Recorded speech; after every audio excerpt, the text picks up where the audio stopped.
viewers et personnes perdues sur net. Je suis Mathieu Cro, mais pour vous ce sera le Corbeau. Et dans mon émission, nous en parler de choses que j'aime, que j'adore ou que je trouve dignes d'intérêt. Est-ce que ça a un intérêt pour vous? Mais voyons, si ça n'a aucun intérêt pour vous, pourquoi vous regardez cette vidéo? Non, sérieusement, vous regardez une vidéo sur quelque chose qui vous intéresse pas. Non, en fait, vous avez rien à foutre de votre vie, quoi.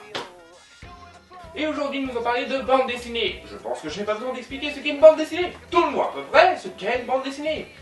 Mais connaissez-vous ses origines? Non? Connaissez-vous son vocabulaire? Non? Eh bien, ça tombe bien, puisque je suis là pour vous l'apprendre. Déjà, sachez que la première bande dessinée est l'histoire de Monsieur Japon, publiée en 1833 et écrite par Rudolf Toffler, un Suisse. Il faudra attendre 1941 pour voir apparaître l'appellation bande dessinée. Puis, plus tard, en 61, l'appellation noir, utilisée la première fois par le critique de cinéma Claude Belli. Maintenant que le passage histoire est terminé, attaquons-nous au vocabulaire. Déjà, sachez que le livre de bande dessinée est appelé un album.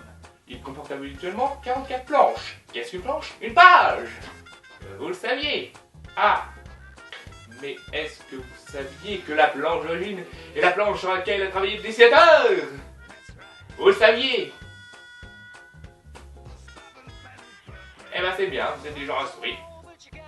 Mais est-ce que vous saviez aussi que la planche était divisée en cases? La case unité de base de la narration. Elles ont habituellement une forme livre. Vous pouvez donc trouver des cases plus allongées vers le haut, plus rectangulaires, et pour nos amis drogués, complètement bordel, tordues, que sais-je encore?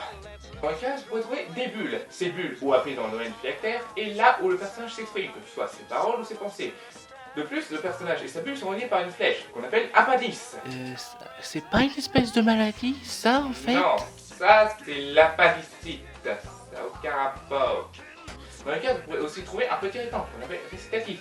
C'est là où le narrateur donne un commentaire sur l'action ou les pensées du personnage. Vous pouvez aussi trouver des onomatopées, qui sont des mots qui imitent des bruits.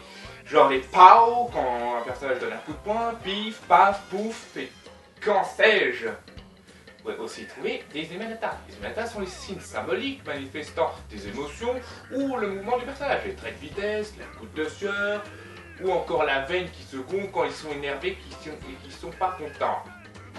Ensuite, sachez qu'il y a habituellement 3 personnes qui travaillent sur une bande dessinée. L'auteur, qui écrit l'histoire et l'habilité de page, le dessinateur, qui dessine sur la volonté de l'auteur en passant par 2 étapes, le crayonné d'abord, où le dessin et texte sont passés au crayon, puis l'ancrage où le dessin au crayon sont passés à l'encre. Ensuite, le dessinateur envoie son travail au coloriste, qui grâce au bleu, une épreuve sur laquelle sera effectuée la mise en couleur d'une planche.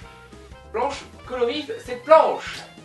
Je crois que j'ai passé en revue tout ce que j'avais à dire, donc n'hésitez pas à vous abonner à la chaîne, de mettre un pouce en l'air, ça nous aide, et mettez dans les commentaires de la vidéo juste en dessous si vous avez aimé cette vidéo, qu'est-ce que vous n'avez pas aimé, etc. etc. Bien.